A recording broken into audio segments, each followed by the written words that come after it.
آج اپنے ورکر سعید احمد جان شہید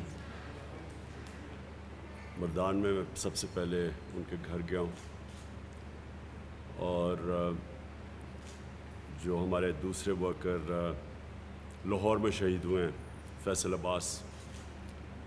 ان کے گھر ہماری باقی پارٹی ممبرز گئے ہیں۔ ہم نے 1-1 کروڑ روپیہ اپنی پارٹی کی طرف سے ہم خود اکٹھا کریں گے ان دونوں کے لیے۔ میں سمجھتا ہوں کہ یہ وہ لوگ ہیں جو کہ ایک آزادی، حقیقی آزادی کے جذبے سے نکلے تھے، اور انہوں نے فیصلہ کیا تھا کہ ہم نے ایک بیرونی ملک کی ایک امپورٹڈ حکومت جو ہمارے اوپر مسلط کی گئی، اور اس کے علاوہ جو سارا پاکستان کا کرپٹ ترین لوگ، مافیا، جن کو اس ملک کے اوپر بٹھایا گیا، تو یہ انہوں نے گھر سے نکلے تھے جس طرح ہمارے سارے لوگ نکلے تھے، ایک ملک کی ایک آزادی کے لیے، اس گرمی میں، ان حالات کے اندر سوچ کے یہ نکلے تھے۔ تو اس لیے میں سب سے پہلے تو ان کے لیے جتنی بھی خراج تحسین ان کو اور ان کے خاندان کو ہم دے سکیں وہ کم ہے۔ جو ہوا ہمارے ساتھ ایک پرامن احتجاج، اور احتجاج کیوں تھا؟ پہلے ایک کانسپریسی کے ذریعے حکومت آتی ہے، پھر وہ پوری کانسپریسی بنتی ہے، اور اس کے اندر ہر قسم کا ایکٹر شامل ہو کے ایک 22 کروڑ لوگوں کی الیکٹڈ حکومت کو گراتا ہے۔ اور جو میں بار بار کہتا ہوں کہ سب سے زیادہ ہمارے ملک کی توہین یہ ہے کہ 30 سال سے جو لوگ اس ملک کو کھا رہے تھے، پیسے چوری کر کے باہر بھیج رہے تھے، ہر قسم کے جرم کر رہے تھے، ان لوگوں کو اس ملک کے اوپر مسلط کیا جاتا ہے۔ تو اس کے خلاف ایک پرامن احتجاج بھی کرنے کی اجازت نہیں دی گئی۔ جو اس قوم کو غصہ ہے، جو میں نے تو فیصلہ کیا کہ میری جو باقی زندگی ہے وہ صرف اس قوم کی حقیقی آزادی کے لیے، کہ کسی صورت ایک قوم اگر اس چیز کو تسلیم کر جائے کہ پہلے آپ کانسپریسی کرتے ہیں، اس کے بعد آپ چوروں کو اوپر بٹھا دیتے ہیں، جو مغربی جمہوریتیں میں جانتا ہوں، کوئی سوچ بھی نہیں سکتا کہ ضمانت کے اوپر انسان کو کوئی عہدہ دیا جائے، اس کو پرائم منسٹر اور چیف منسٹر بنا دیتے ہیں، اور پھر 60% کیبنٹ ضمانت پہ ہوتی ہے۔ اب اس کے خلاف اگر پرامن احتجاج ایک قوم نہیں کر سکتی، تو پھر اس قوم کو اس کو زندہ ہی نہیں رہنا چاہیے، کیونکہ پھر کیا رہ گیا؟ ایک طرف کہتے ہیں جمہوریت ہے، جمہوریت کے اندر ہر دنیا کی جمہوریت میں آپ کو حق بنتا ہے احتجاج کرنے کا، پرامن احتجاج کرنے کا، وہ حق بھی نہ دیا جائے۔ پہلے انہوں نے جب رات کے اندھیرے پہ حملے کیے، لوگوں کے گھروں میں گئے، پنجاب پولیس نے جس طرح ہمارے کارکنوں کے اندر نہ انہوں نے دیکھا عورتیں ہیں، نہ دیکھا بچے ہیں، جس طرح انہوں نے 2-2 3-3 بجے رات کے، صبح کے، یعنی گھروں میں گھسے۔ اس کے بعد ہم عدالت کے پاس گئے، اور پھر سپریم کورٹ کا ایک فیصلہ آیا، اور انہوں نے ایڈوائز کی کہ جناب یہ آپ کو، پولیس کو یہ نہیں کرنا چاہیے۔ انہوں نے یہ بھی رکاوٹوں کے اوپر بھی کہا۔ ہمیں یہ لگا اس کے بعد کہ اب تو ساری رکاوٹیں بھی ہٹا دی جائیں گی، اور اب کوئی پولیس کی کارروائی بھی نہیں ہوگی۔ تو اس لیے جو بھی ہوا اس کے بعد، ہمارے میں سے کوئی اس چیز کو ایکسپیکٹ نہیں کر رہا تھا۔ ہم سب سمجھ رہے تھے کہ اب تو عدالت کا فیصلہ آ گیا، میرے خیال میں 11-12 بجے آ گیا تھا، تو سب سمجھ رہے تھے کہ اب ساری رکاوٹیں بھی ہٹا دی جائیں گی، اب کوئی پولیس ایکشن بھی نہیں ہوگا، کیونکہ ہمارا حق ہے پرامن احتجاج۔ تو جو چیزیں قوم نے دیکھیں، جو قوم کے سامنے چیزیں آئیں، 2 شہید فیصل عباس، اور پھر سے میں کہتا ہوں سعید احمد جان، ان کو وہ راستے میں، اور خاص طور پہ فیصل عباس کو تو پل سے پھینکا گیا راوی کے نیچے سے. تو جو پھر عورتوں سے کیا گیا، بہنوں سے کیا گیا، بچوں سے کیا گیا، بیٹیوں سے کیا گیا، وکیلوں سے کیا گیا، جو لاہور میں ایک بس میں وکیل جا رہے تھے ان کو نکال کے جس طرح پولیس نے مارا. میں یعنی ساری قوم کے سامنے یہ ظلم ہوا. اور جس طرح پولیس نے پنجاب پولیس کو استعمال کیا گیا، کیونکہ میں پنجاب پولیس کو جانتا ہوں، ہمارے 3.5 سال میں ہم نے بڑے اچھے آفیسرز دیکھے،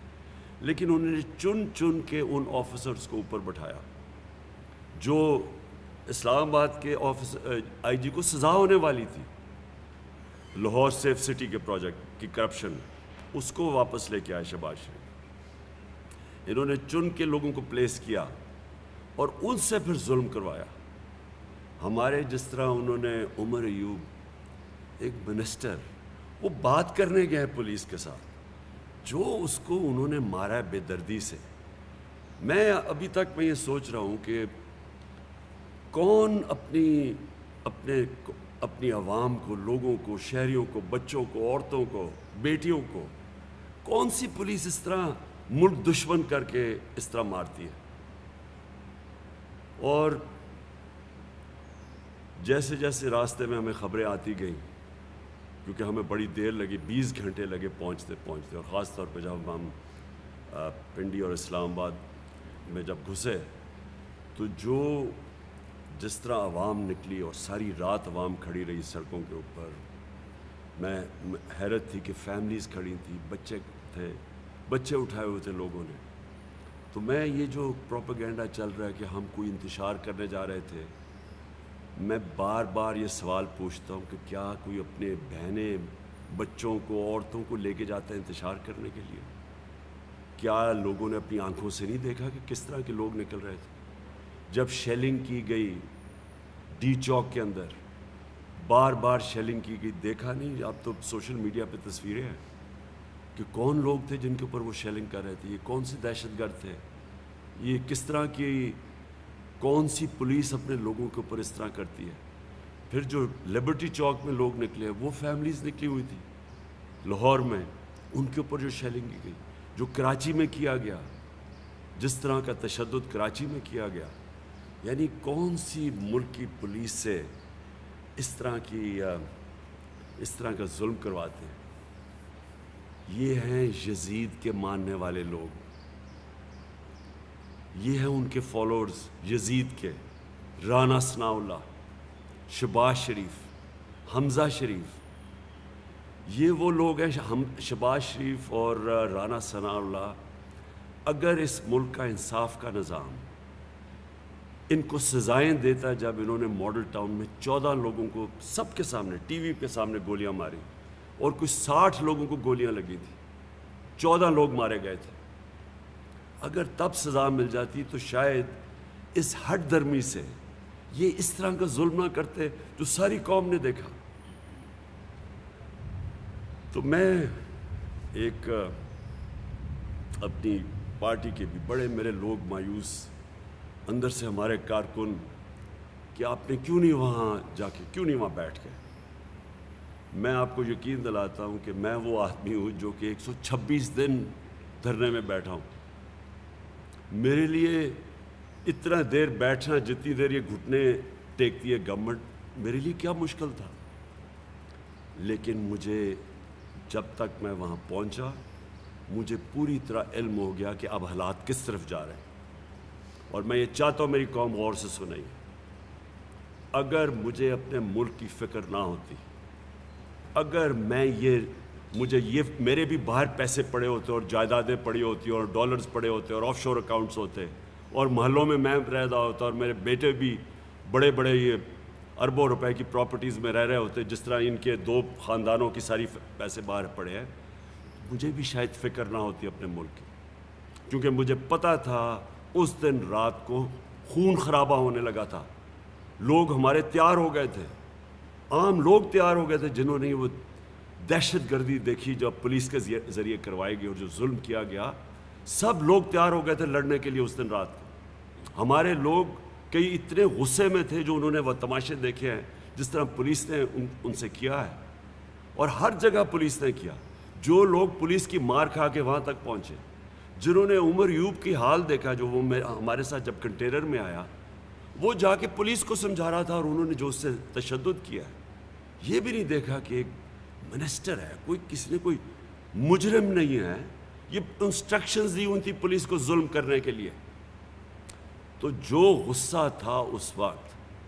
میں اس دن شام کو بیٹھ جاتا، میں آپ کو سب کو گارنٹی کرتا ہوں کہ اس دن خون خرابہ ہونا تھا۔ ہماری پولیس کے خلاف نفرتیں بڑھنی تھی، بڑھ چکی تھی، مزید اور بڑھنی تھی، لیکن پولیس بھی اپنی ہے، پولیس کے عام لوگ، پولیس والوں کا قصور نہیں ہے۔ یہ اوپر جو انہوں نے بٹھائے ہوئے تھے مجرم، اور یہ جو گلو بٹ بٹھائے ہوئے تھے، اور جو پیچھے سے یہ یزید، میں پھر سے کہتا ہوں، یہ یزید کے وہ ماننے والے ہیں جنہوں نے ان کو آگے کر رہے تھے کہ ان کہہ رہے تھے ظلم کرو۔ اگر وہاں خون خرابہ ہو جاتا، ملک میں انتشار پڑنا تھا، ملک کے آگے معیشت کا جو حالات ہیں وہ آپ اس کے بعد میں بات کروں گا، اس کے اوپر یہ انتشار شروع ہو جاتا، یہ میرے ملک کا نقصان تھا۔ اس کو کوئی یہ نہ سمجھے کہ کوئی ہماری ایک کمزوری تھی، اور یہ بھی کوئی نہ سمجھے کوئی ڈیل ہوئی، یہ بھی جی میں باتیں سن رہا ہوں کہ جی کوئی اسٹیبلشمنٹ سے ڈیل ہوئی ہے، میری کوئی کسی سے ڈیل نہیں ہوئی۔ میں نے صرف تب یہ سوچا کہ میرے ملک کو نقصان ہوگا، نفرتیں بڑھیں گی، اداروں کے بیچ میں اور عوام اور اداروں کے بیچ میں فاصلے بڑھیں گے، یہ ہمارے ملک کو نقصان ہے، دشمنوں کا فائدہ ہے۔ یہ صرف ایک چیز تھی جس نے مجھے روکا وہاں بیٹھنے سے۔ اور میں یہ واضح کر دوں کہ اگر کسی کا خیال ہے، یہ ان کو خوش فہمی ہے کہ ہم اب آرام سے کوئی ان سے نیگوشیٹ کریں گے اور اس کو تسلیم کر لیں گے، اس امپورٹڈ حکومت کو تسلیم کر لیں گے، کسی کوئی غلط فہمی میں نہ رہے۔ میں نے یہ فیصلہ کیا ہوا ہے کہ میں اس کو جہاد سمجھتا ہوں، میں جب تک زندہ ہوں میں اس کے سامنے کھڑا ہوں گا، مجھے کسی چیز کی نہ کوئی فکر ہے نہ پرواہ ہے ذاتی طور پہ، صرف اپنے ملک کی فکر ہے۔ تو لہٰذا میں آج یہ واضح کر دوں کہ ہم 6 دن دے رہے ہیں، اس کے اندر اگر انہوں نے نہ اناؤنس کیا، انہوں نے نہ واضح طور پہ اناؤنس کیا کہ کب یہ ڈیٹ اناؤنس کریں گے الیکشن کی، انہوں نے واضح طور پہ یہ نہ بتایا کہ اسمبلیز ڈیزالو کر کے ڈیٹ کب اناؤنس کریں گے، یہ میں اب پھر سے نکلوں گا اور میں آپ کو واضح کر دوں کہ اب ہم نکلیں گے تیاری کر کے۔ ہماری کسی کی تیاری نہیں تھی، جس طرح کہ پولیس کا ہمارے اوپر حملہ ہوا، کوئی بھی تیار نہیں تھا اس کے لیے۔ ہم سارے جب خاص طور پہ جب سپریم کورٹ کا ایک آرڈر چلا، جب ہم نے تو سوشل میڈیا کے اوپر ہی دیکھا،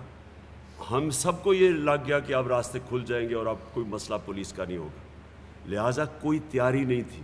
جو ڈی چوک میں بھی لوگ تھے، اچھا ڈی چوک میں یہ کہتے کہ جی ریڈ زون میں چلے گئے، لوگوں کو کیا پتہ، انہوں نے ہم سے پرمیشن مانگ رہے تھے کشمیر روڈ کی یا سری نگر ہائی وے کی، ہمیں پرمیشن ہی نہیں مل رہی تھی، تو ہم نے کیا لوگوں کو بتاتے، ایک ہی چیز سارے جو دھرنے میں لوگ جانتے تھے وہ ڈی چوک تھا، اس لیے ہم نے ڈی چوک کا ایک پوائنٹ تو بتانا تھا۔ اس کے بعد کمیونیکیشن، اتنے ڈرے ہوئے تھے، یہ اتنے بزدل کرپٹ لوگ ہمیشہ بزدل ہوتے ہیں، سارا میڈیا چینل کے اوپر کبھی وہ ARY کو کبھی کریں کیونکہ ادھر سے لوگ انفارمیشن لے رہے تھے، باقی چینلز پہ پریشر ڈالا ہوا تھا، انٹرنیٹ سلو ڈاؤن کر دیا، کسی کو پتہ ہی نہیں چل رہا تھا کیا ہوگا، کنفیوژن مچی ہوئی تھی۔ آنے میں ہمیں دیر ہوگی، کیونکہ آنے میں ایک تو دیر ہوئی کہ جب اسلام آباد میں گھسے، سارا وقت سارے راستے میں پبلک نکلی ہوئی تھی، ادھر دیر ہوئی، لیکن راستے میں جو رکاوٹیں تھیں، سارا وقت برہان کے اوپر جو انہوں نے 3 جگہ پہ رکاوٹیں ڈالی، وہ ساری رکاوٹیں پار کرتے آئے، کیونکہ ہم سمجھے اب رکاوٹیں ہٹا دی جائیں گی، وہ نہیں ہٹائی گئی، تو وہ کارکنوں نے ہٹائی۔ اور میں پھر سے اپنے کارکنوں کو آج پاکستان کی طرف سے آپ کو خراج تحسین پیش کرتا ہوں۔ آپ اس ملک کے ہیروز ہیں، آپ کسی ذاتیات کے لیے نہیں نکلے تھے، آپ اپنے ملک کے لیے نکلے تھے, اس ملک کی حقیقی آزادی کے لیے نکلے تھے. اور جو جذبہ جنون میں نے آپ سب کا سارا راستہ دیکھتا ہوں, 20 گھنٹہ میں نے آپ کو دیکھا ہے. میں آپ کو سلام کرتا ہوں اس قوم کی طرف سے. اور جب ہم وہاں پہنچے اور جو پھر وہاں ڈی چوک میں ہمیں خبریں آتی رہیں, وہاں تو عام اسلام آباد کے شہری نکلائے تھے, وہ تو سارے فیملیز باہر نکلی ہوئی تھی. ان کے اوپر انہوں نے پوری طرح تشدد کیا, جس طرح کی شیلنگ کی گئی, اور اس شیلنگ سے جو جتنے لوگ انجر ہوئے, جتنے زخمی ہوئے, جو ہسپتالوں میں گئے, جو شدید شیلنگ, اور اس طرح کی شیلنگ اور اتنی دیر تک کون ایسے کرتا ہے. اور پھر لوگوں کو دیکھیں, لوگوں کا رد عمل, وہ پھر واپس آتے گئے, شیلنگ کے باوجود لوگ آتے گئے. وہاں خواتین کھڑی تھی آخر تک, اور ہم لیٹ پہنچے, پھنستے گئے راستے میں رکاوٹوں کی وجہ سے. اور جو پھر ہمیں آخر میں جب تک میں پہنچا, تو اس لیے میں یہ اپنے لوگوں کو یہ بتانا چاہتا ہوں کہ اس کو کوئی کمزوری نہ سمجھیں, صرف اور صرف اس لیے کہ اس وقت مجھے پتہ تھا کہ اب یہ انتشار کی طرف جانا ہے, اور اس کی وجہ سے میں نے یہ 6 دن دیے. اب ان 6 دنوں کے اندر میں نے آج چیف جسٹس آف پاکستان کو خط لکھا, اور میں نے ان سے یہ سارے سوال کیے کہ کیا ایک جمہوریت کے اندر ایک پرامن احتجاج کرنے کا ہمارے پاس حق ہے یا نہیں ہے. یہ فنڈامنٹل رائٹ ہے ایک شہری کا. کیا اس طرح کا آگے اگر ہم کوئی احتجاج کرتے ہیں, اور خاص طور پہ ان چوروں کے خلاف, اور یہ جو اب حرکتیں کر رہے ہیں, جو اب اسمبلی میں یہ کروا رہے ہیں, یہ بالکل غیر آئینی چیز ہے کہ آپ اوورسیز پاکستانی اس کا حق لے لیں صرف اس لیے کہ آپ کو ڈر لگا ہوا آپ الیکشن نہ ہار جائیں. یہ سارے جو آپ حربے استعمال کریں گے, میں اپنی عدلیہ سے پوچھتا ہوں کہ کیا آپ سمجھتے ہیں کہ ہم اب یہ چپ کر کے بھیڑ بکریوں کی طرح یہ سب مان لیں گے چیزیں؟ اور اگر ہم یہ اب سمجھتے ہیں تو یہ تو ملک کو خود ہی ہم دھکیل رہے ہیں ایک بغاوت کی طرف. کیونکہ اس کا اگلا سٹیپ کیا, اگر آپ کسی کو پرامن احتجاج نہیں کرنے دیں گے تو ان کے پاس پھر کتنے راستے رہ جائیں گے. تو اس لیے میں نے چیف جسٹس صاحب ان کو بھی آج خط لکھا ہے کہ کلیئر کریں پوزیشن, کیونکہ انہوں نے اگر 6 دن کے بعد نہ کیا, میں پھر کال دوں گا قوم کو. اور میں آپ کو یقین دلاتا ہوں کہ جو اب 6 دنوں تک ہمیں پتہ چل جائے گا کہ ہمیں کیا ہمارا پاکستان کا سپریم کورٹ ہمارے فنڈامنٹل رائٹ کو پروٹیکٹ کرتا ہے یا نہیں. میں تو حیرت یہ ہے کہ جس طرح وہ سوشل میڈیا پہ چل رہا ہے, وہ وکیل ایک بس کے اندر ہیں, اس میں عورتیں بھی ہیں, ان کو نکال کے جس طرح مار رہے ہیں. یہ کبھی کسی نے اس طرح کی چیزیں دیکھی ہیں؟ یعنی میں ابھی تک حیران ہوں کہ کون سا انصاف کا نظام اس چیز کو اجازت دیتا ہے. اور یہ لوگ, ساری قوم کو اب پتہ چل جانا چاہیے کہ حق کے اوپر کون کھڑا ہے, کون اس ملک میں ظلم کر رہا ہے, کون اس ملک کے اندر ایک ملک کی حقیقی آزادی کے لیے کھڑا ہے, اور کون اس ملک کے لیے کرپٹ نظام کو بچانے کے لیے ہر سطح پہ جانے کے لیے تیار ہے, اداروں کو آپس میں لڑانے کے لیے, عوام کو اداروں کے خلاف کرنے کے لیے تیار ہے, نفرتیں پھیلانے کے ایک پولیس کے خلاف جو لوگ تیار ہیں. دوسری, اب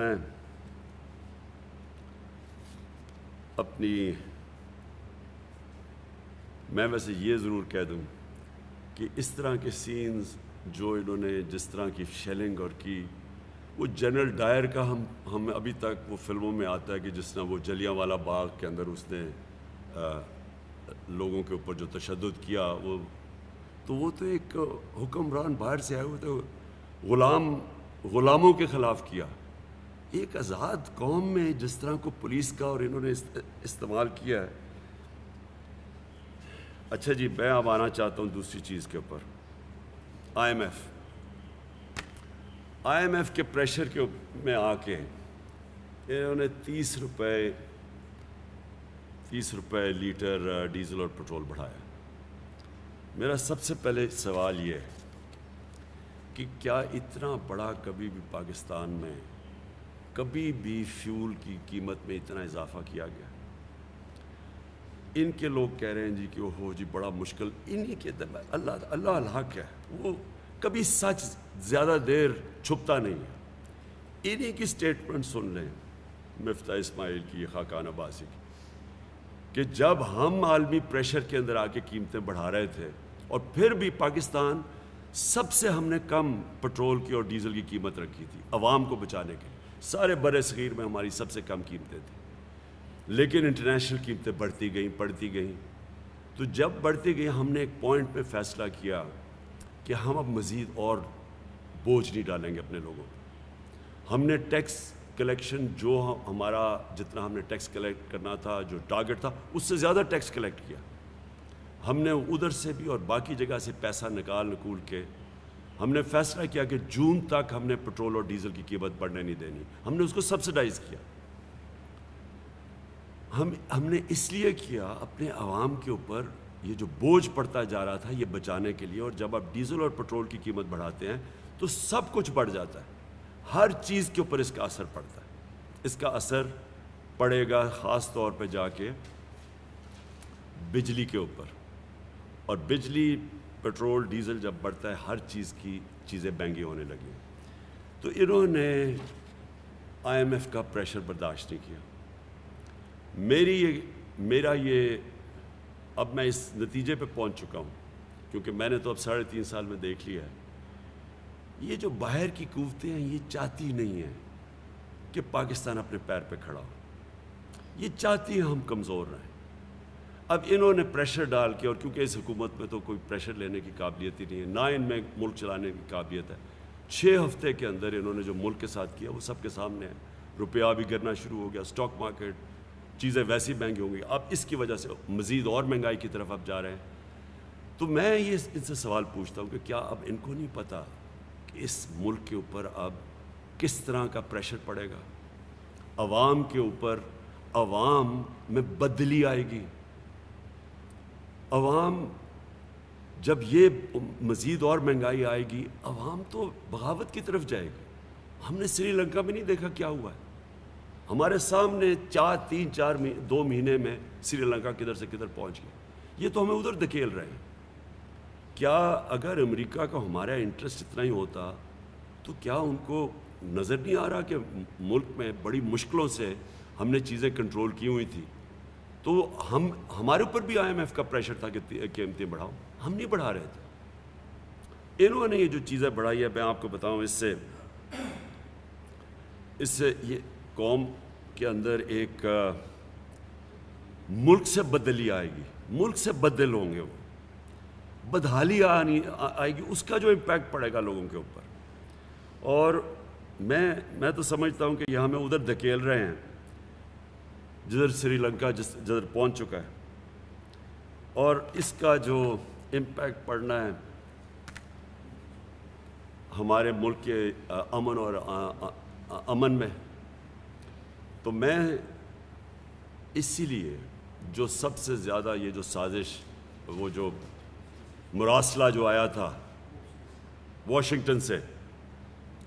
جو ہمارے امبیسڈر کی ملاقات ہوئی تھی ڈونلڈ لو سے، اس نے اس میں کیا بات کی تھی؟ اس نے کہا تھا کہ عمران خان روس کیوں گیا،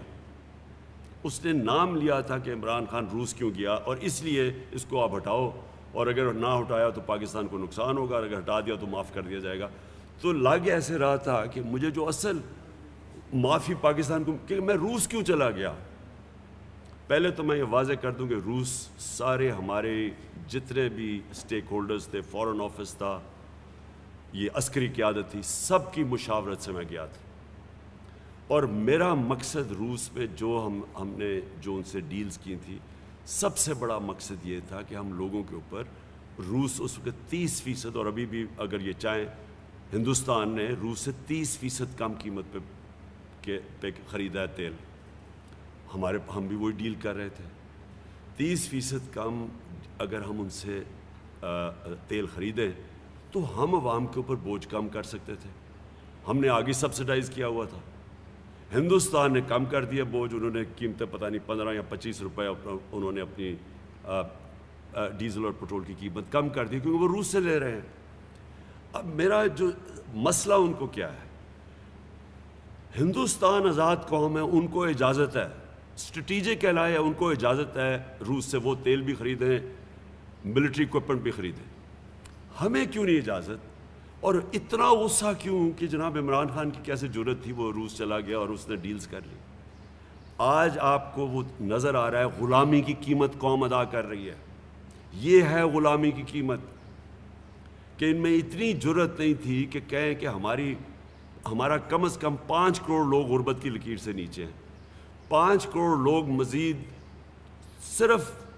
تھوڑا سا اوپر ہیں غربت کی لکیر سے، اور اگر ایک جھٹکا پڑتا ہے، مہنگائی ہوتی ہے، وہ نیچے چلے جاتے ہیں۔ کیا یہ نہیں بتا سکتے تھے؟ کیا یہ اپنے ملک کے لیے نہیں بول سکتے تھے کہ یہ جو آپ کرنے جا رہے ہیں اس سے ہمارے ملک میں غربت بڑھے گی؟ ہمیں بھی ہندوستان کی طرح اجازت دیں، کیونکہ ان کو تو اجازت مانگنی پڑنی تھی۔ تو ہندوستان کو اگر ان کو پتہ ہے کہ ان کی آزاد فارن پالیسی ہے، ان کو پتہ ہے کہ ہندوستان نے ان کی بات نہیں ماننی، ہندوستان نے واضح طور پہ کہا ہے کہ ہمارے ملک میں غربت ہے اور ہم اپنے لوگوں پر بوجھ کم کرنا چاہتے ہیں، ہم کیوں نہیں کہہ سکتے تھے؟ اور یہ پھر سے میری جنگ اس امپورٹڈ حکومت سے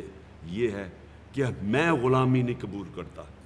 میں یہ 22 کروڑ لوگ، ہم ان چوروں کے غلام نہیں بن سکتے جو کہ مزید امریکہ کی غلامی کریں اور ہر بات مانیں۔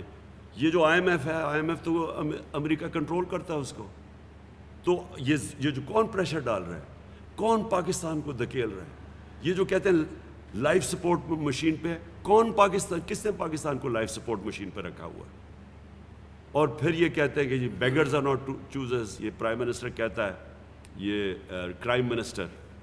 کہ ہم بیکاری ہیں اس لیے ہمیں غلامی کرنی پڑتی ہے۔ تو